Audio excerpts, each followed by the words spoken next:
Hola, bienvenidos a la Escuela de Psicología, Filosofía y Astrología Aztlán. Hoy, domar nuestra sombra, el arcano 15 en el camino iniciático del tarot, según la psicología de Carl Gustav Jung. Hoy te vamos a hablar de una de las etapas en el proceso de aprendizaje del ser humano en la Escuela de la Vida, a través de los 22 arcanos mayores del tarot, proceso que el gran psicólogo suizo Carl Gustav Jung llamara el proceso de individuación y que en la antigüedad se conocía como la iniciación. ¿De qué se trata este proceso? ¿Qué se hablaba en las tradiciones esotéricas? Que el ser humano no es solamente un cuerpo físico que nace, envejece, enferma y muere, sino que además está dotado de un alma y un espíritu. Y la vida como escuela viene a representar una serie de etapas en el desarrollo de las capacidades del ser humano que van desde la ignorancia hasta la sabiduría. Y eso es lo que nos muestra el tarot, en este proceso que vemos como el recorrido del loco, que es el aprendiz en la escuela de la vida, el que parte de la ignorancia y va atravesando las diferentes etapas hasta llegar a la realización de la sabiduría, que es la carta del mundo.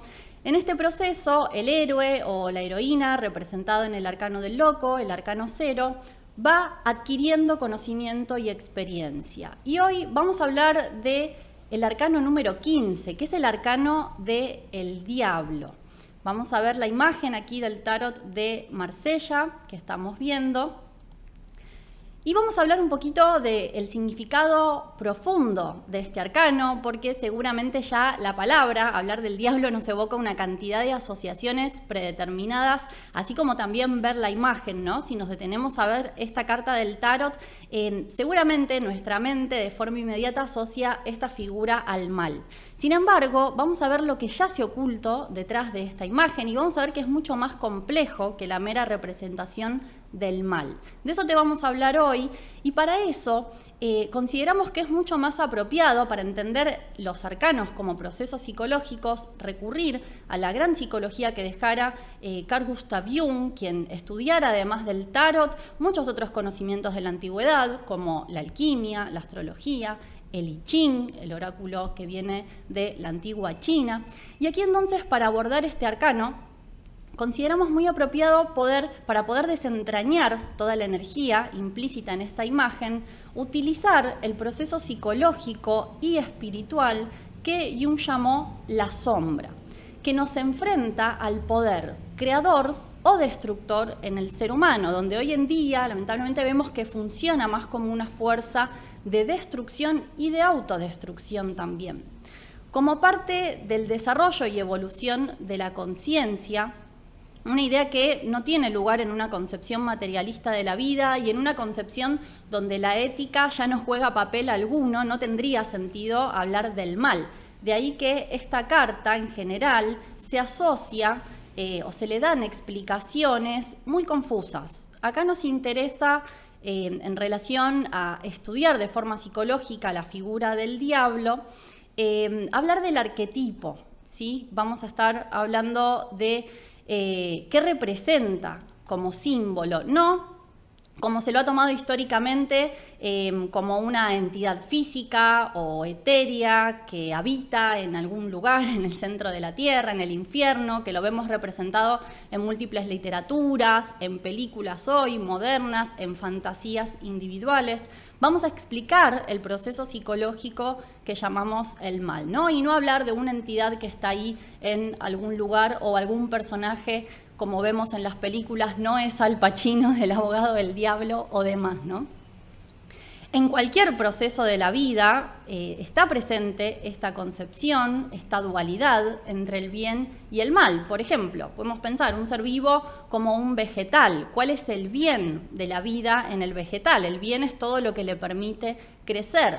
¿Qué es el mal? Todo lo que se lo impide, un mal suelo, sin nutrientes, poca o mucha agua, poco o mucho sol, depende cada especie, pero hay un bien concreto que podemos hacerle o no al vegetal. Lo mismo pasa con el animal. ¿Cuál es el bien para el animal? Poder realizar sus instintos, poder alimentarse, poder reproducirse, poder realizar su instinto de supervivencia. que sobreviva su especie.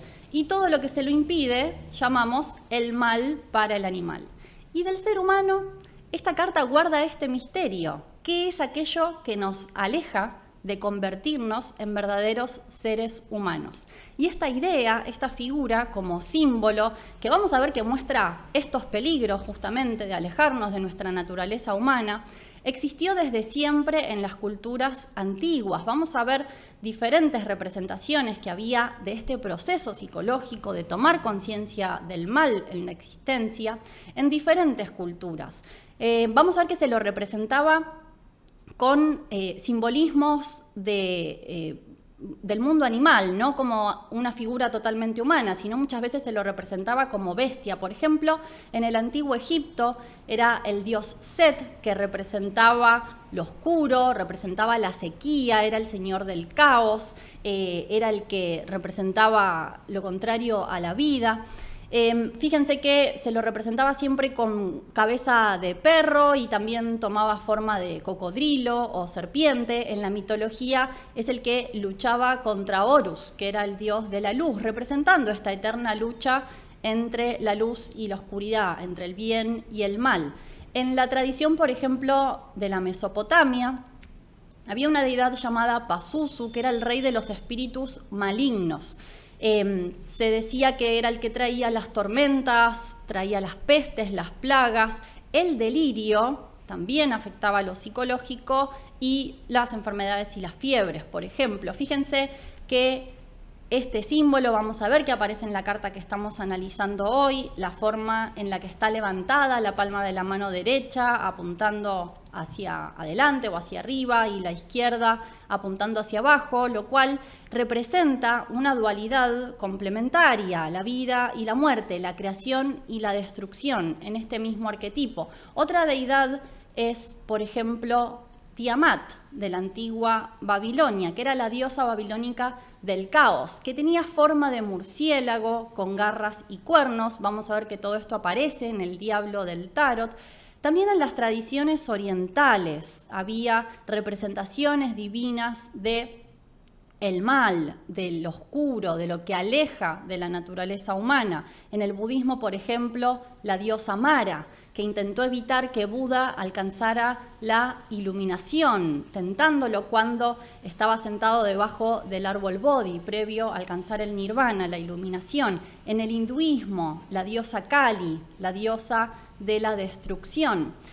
Bueno, y vamos llegando, podríamos seguir nombrando muchas otras culturas, pero estamos hablando del tarot que se da a conocer, como lo conocemos hoy popularmente, hablando también del tarot de Marsella en la Edad Media, y vemos que las representaciones que se van haciendo en la Edad Media de el mal, el diablo, Satanás, Lucifer, varios nombres que fue tomando esta figura, fueron siendo cada vez más humanas. Y esto tiene un significado psicológico en relación también a cómo se presenta en el arcano del tarot, que es que vamos estando como humanidad más cercanos a nuestro tiempo, más preparados para ver el mal como un aspecto de nosotros mismos, humanizándolo, ver el aspecto sombrío en nuestra mente, lo que Jung llama la sombra, ya no verlo como un Dios sobrenatural que está afuera o una fuerza sobre la cual no tenemos ningún control, sino que estamos como humanidad entrando en una etapa a una posibilidad de enfrentarnos cara a cara con nuestro lado oscuro. Jung en este sentido decía que la representación del diablo como mitad hombre y mitad bestia muestra el estado inconsciente, una parte de nuestro inconsciente, de nuestra mente, con el que nunca hemos llegado a tener un contacto real. Por eso es que está en estado salvaje, por eso aparece representado como una bestia a la que hay que domesticar. Y encontramos también cantidad de relatos en las mitologías de múltiples pueblos, de múltiples culturas antiguas, donde se hablaba de el héroe que desarrollaba la capacidad de domesticar a la bestia. Por ejemplo, tenemos en la tradición medieval el relato de San Jorge y el dragón, y en cantidad de otras mitologías donde el héroe se enfrenta a una bestia y la vence.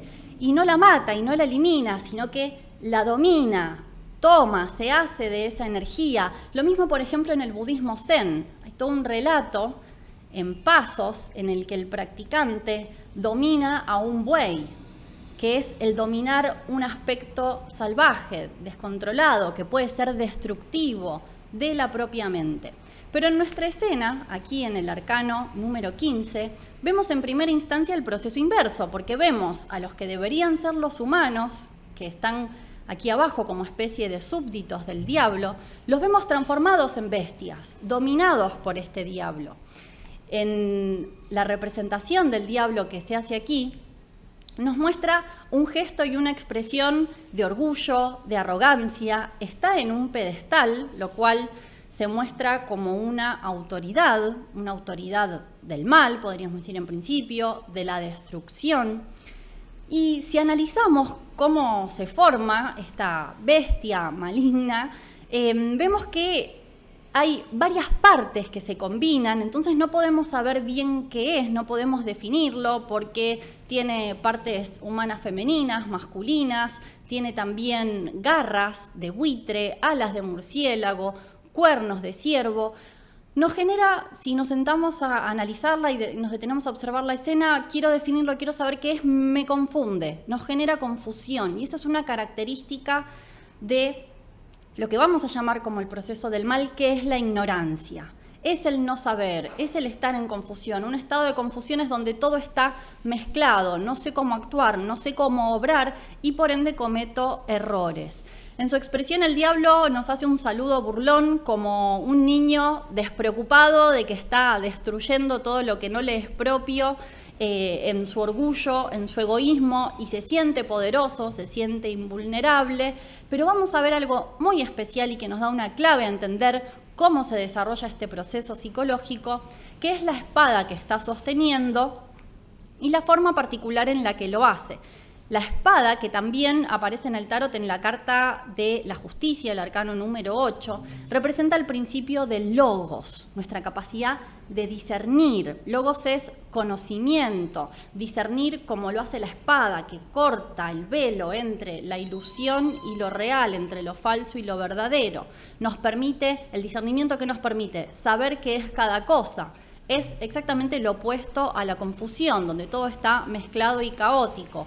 Pero ¿cómo está sosteniendo esta espada? De una forma muy peligrosa, la está sosteniendo por su propio filo, lo cual indica una relación negativa con el intelecto, una relación inconsciente. ¿Qué quiere decir esto? Que no está presente el intelecto en esta etapa, en esta forma. No está usando la función psicológica humana, que es lo que nos diferencia del reino animal. Los animales no necesitan aprender conocimientos en la vida, no necesitan estudiar y aprender justamente qué es la vida, cómo mejorarla, qué sentido tienen las cosas que nos suceden. El programa instintivo para los animales es perfecto, pero el ser humano es un ser de aprendizaje, busca respuestas, necesita conocimiento para todo. Fíjense, para todo lo que necesitamos conocimiento desde que nos levantamos hasta que nos vamos a acostar, para alimentarnos, para hacer las cosas del día a día. En todo estamos usando el intelecto y hay niveles de desarrollo en esto. En este sentido, la sombra, como lo explicara Jung, es la parte animal en el ser humano, que se puede expresar, incluyendo el intelecto, expresar nuestro lado instintivo, animal, a un modo humano, o expresarlo sin él. Y ese es el peligro del que nos advierte este arcano. Una instancia en la que vivimos entregados únicamente a los instintos de supervivencia, de reproducción, de alimentación, tal y como los animales. Pero como no somos animales, eso que genera sufrimiento, dolor, destrucción. Los animales compiten por un territorio, compiten para reproducirse y ese es su programa. Eso no les genera sufrimiento, no les genera conflictos psicológicos. Pero en el ser humano, que no use la razón, que no desarrolle los sentimientos superiores de la compasión, de la unidad, ¿a qué nos lleva? Y ese es el peligro de que nos advierte este arcano. Hoy vemos este poder destructor de la sombra. Vemos cómo la sombra domina a la humanidad, que cae en destrucción indiscriminada, como lo vemos en la guerra entre las naciones. Y la guerra individual entre los individuos, todos enfrentados, todos contra todos, comportándonos como animales rabiosos y furiosos con el prójimo, como bestias, porque ni siquiera los animales son tan destructivos. Entonces esta carta nos viene a mostrar que existen fuerzas poderosas que operan desde la oscuridad, entendiendo la oscuridad como el inconsciente, como ese lugar de nuestra mente que está más allá de nuestra comprensión humana, un lugar donde nuestra conducta se vuelve incontrolada, se vuelve más bien controlada por la sombra, no por el ego. Y lo inconsciente es sinónimo de lo desconocido. Acá la inconsciencia significa ignorancia, la ignorancia como el mal, el no saber cómo usar, cómo manejar ese poder instintivo de la sombra. Podríamos preguntarnos por qué se expresa así este arquetipo, esta energía hoy en día, por qué vemos tanta crueldad en el mundo, y tiene que ver con todo este proceso que estamos describiendo.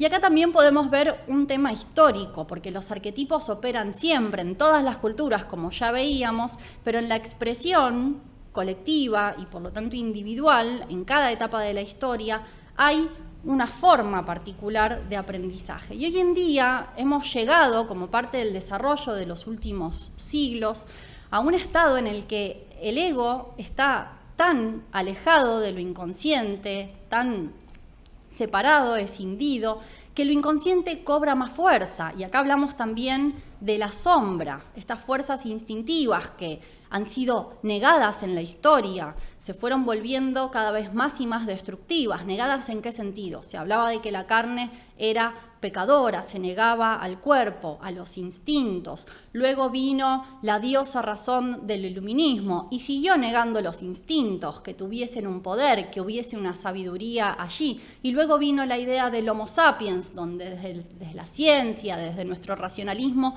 podemos controlarlo todo.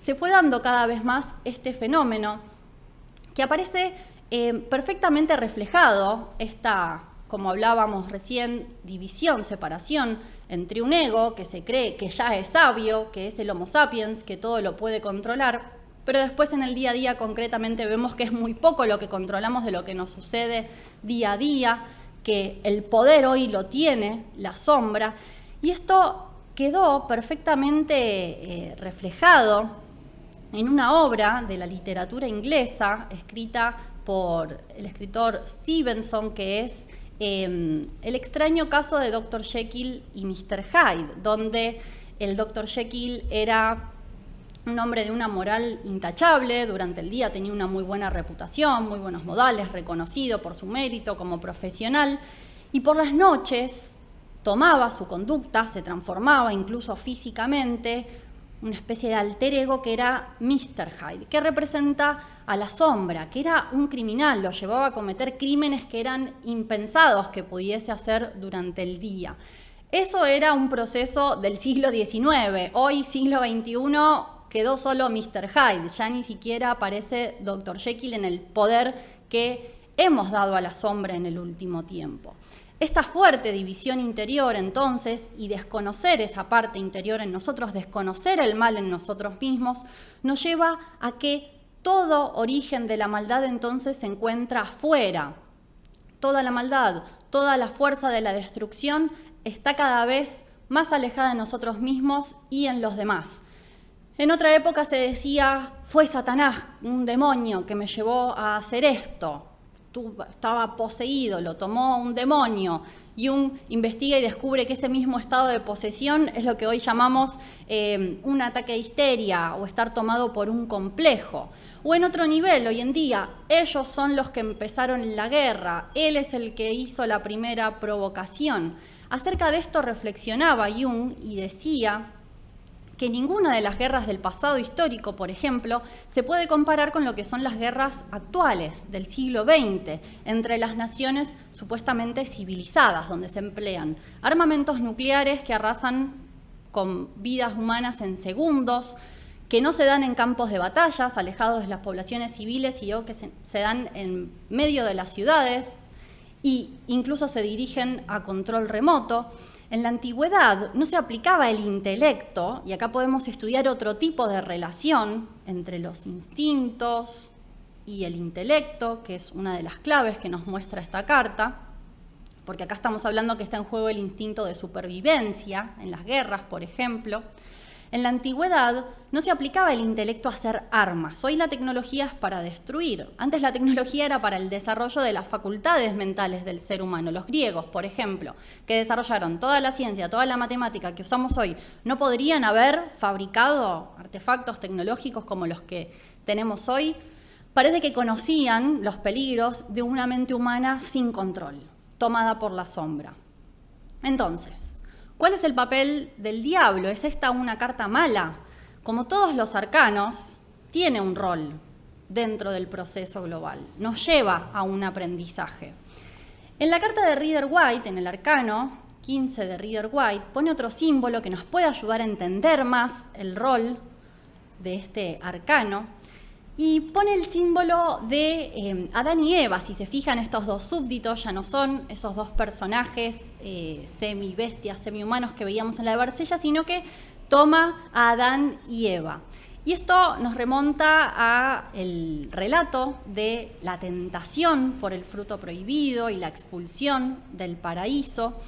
Y tiene un sentido psicológico también, si no lo tomamos como algo literal, que pasó hace mucho tiempo, que hay muchas explicaciones psicológicas de qué es lo que representa este relato.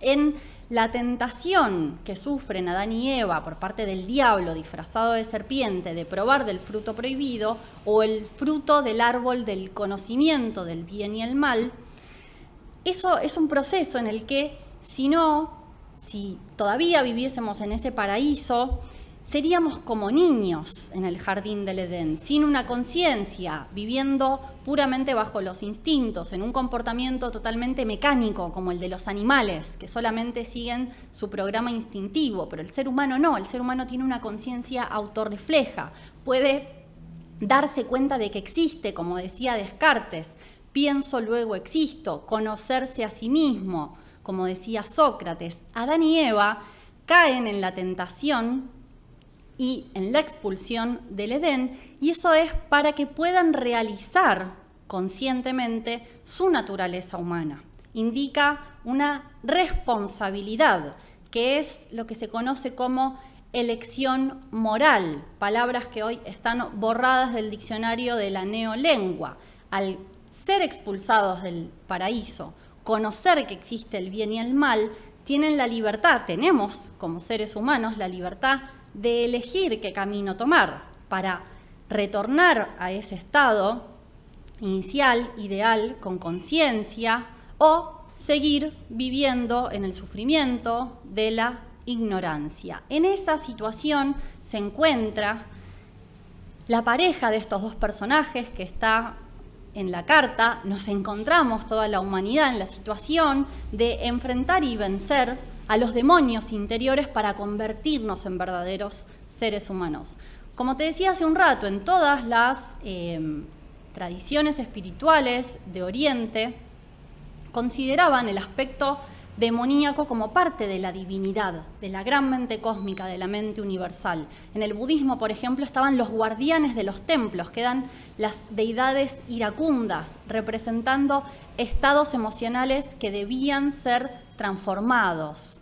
En los gnósticos, por ejemplo, una antigua tradición de Occidente, se decía que Deus et Daimon inversus, el dios Abraxas de las dos caras, que une simbólicamente lo divino con lo infernal, lo bueno y lo malo, la vida y la muerte. En la antigüedad había una concepción diferente del mal, que se encontraba en escrituras, por ejemplo, donde se decía una especie de representación en la que nos habla Dios, la mente cósmica, el universo. Yo soy el Señor, no hay nadie más. Yo formo la luz y creo la oscuridad. Yo hago la paz y creo el mal. La concepción que se desarrolló del mal en la época medieval posterior, de la cual somos herederos hoy en día, expulsó este aspecto de la divinidad, borró una de las caras y dejó aquella que solo mira a lo luminoso, al aspecto brillante, al poder creativo. Este olvido hace que no veamos la totalidad de nuestra naturaleza hoy en día. ¿A quién le gusta decir, yo soy violento, soy vengativo, tengo desequilibrios emocionales, tengo mucha incomprensión, actúo con confusión, daño a los otros, me daño a mí mismo. Bueno, si no apagaste el video todavía, sigamos en lo que esto quiere decir. No reconocer esos aspectos en nosotros mismos aumenta su poder destructivo. No es que lo podemos hacer desaparecer. Al contrario, lo que no hacemos consciente en nuestro interior aparece representado en el exterior por el mecanismo psicológico de la proyección. Cuanto más negados sean los potentes instintos, los actos del diablo representado acá en la carta del tarot, más fuerza van a tener estos eventos, más trágicos van a ser en nuestra vida para llamar nuestra atención. ¿Y para qué se da todo esto? Porque el caos tiene un límite. Hay un orden subyacente detrás de todo este proceso. Es un proceso, como veíamos al principio, que continúa, conduce a una finalidad. El diablo no es un absoluto de todo mal contra un absoluto de todo bien. No puede haber dos absolutos. Se cancelan, es imposible. Está sujeto este poder que vemos representado en el arcano del diablo a un poder superior, que es el que domina sobre la totalidad del proceso de los 22 arcanos mayores. Digamos que el diablo para actuar en cierta forma necesita su permiso. Y acá aparece la idea psicológica de la tentación, también descrita en muchas escrituras antiguas, la tentación de Satanás a Cristo en el desierto, las tentaciones de Mara a Buda previo a su iluminación. ¿Cuál es el significado psicológico de la tentación? El mal es para que el ser humano se haga responsable, ya sea en sí mismo o que lo tenga que enfrentar afuera, porque hay sabios, hombres y mujeres, guías de la humanidad, héroes que combatieron el mal exteriormente. Por ejemplo, la vida de Cristo, la tentación de Cristo y su lucha, que está relatado en los evangelios en toda su vida, contra la mentira, la hipocresía de su época. La mayoría de la humanidad tiene que enfrentar la sombra en sí mismo. Los grandes sabios lo enfrentan fuera. Por eso Cristo decía, amar a vuestros enemigos. Combatía el mal, pero comprendiendo todo este proceso, no con odio. Pero no podemos hacer ese proceso de combatir solamente el mal afuera si primero no vencimos el poder destructivo de la sombra en nosotros mismos. Ojo aquí, atención, como dice la carta del diablo que nos advierte, es un llamado de atención, no caer nosotros en la tentación de síndrome de gurú, de creernos que ya somos como Cristo y que ya hemos combatido el mal en nosotros, porque ahí estaríamos, como en la carta de Rider-Waite, como Adán, alimentando al diablo mismo con más fuego, dándole más poder destructor. Vamos a hablar hasta acá de esta carta. Queda mucho por agregar y mucho por entender del proceso completo del tarot. Para eso, como siempre, los invitamos, los que les interese conocer más, saber de los cursos, de las actividades que hacemos, de la enseñanza del tarot, de la psicología de Carl Gustav Jung, de la astrología también como herramienta para autoconocimiento. Así que nos despedimos por hoy. Si te gustó el video, podés darle like, suscribirte al canal, hacer clic en la campanita de las notificaciones y nos encontramos en un próximo arcano del tarot. Hasta la próxima. Chao. Hola, desde la Escuela de Psicología, Filosofía y Astrología Aztlán te invitamos al nuevo curso de Tarot terapéutico y los arquetipos de Jung. En este curso vamos a redescubrir el Tarot como una herramienta de guía y autoconocimiento desde el enfoque de la psicoterapia de Carl Jung. Veremos cómo el Tarot nos muestra los diferentes aprendizajes que hacemos en nuestra vida a través tanto de eventos, situaciones exteriores, como estados interiores, donde cada arcano nos va a mostrar las emociones, los pensamientos, las sensaciones, así como también situaciones de vida concretas que se nos presentan para que realicemos un aprendizaje en la escuela de la vida. Vamos a analizar los arcanos del tarot de Marsella. Primero veremos los 22 arcanos mayores y también los veremos en el tarot de Rider-Waite. En una siguiente etapa del curso vamos a ver los 56 arcanos menores de estos dos mazos, analizando e interpretando el simbolismo, los colores, las escenas, los personajes que aparecen en los diferentes arcanos.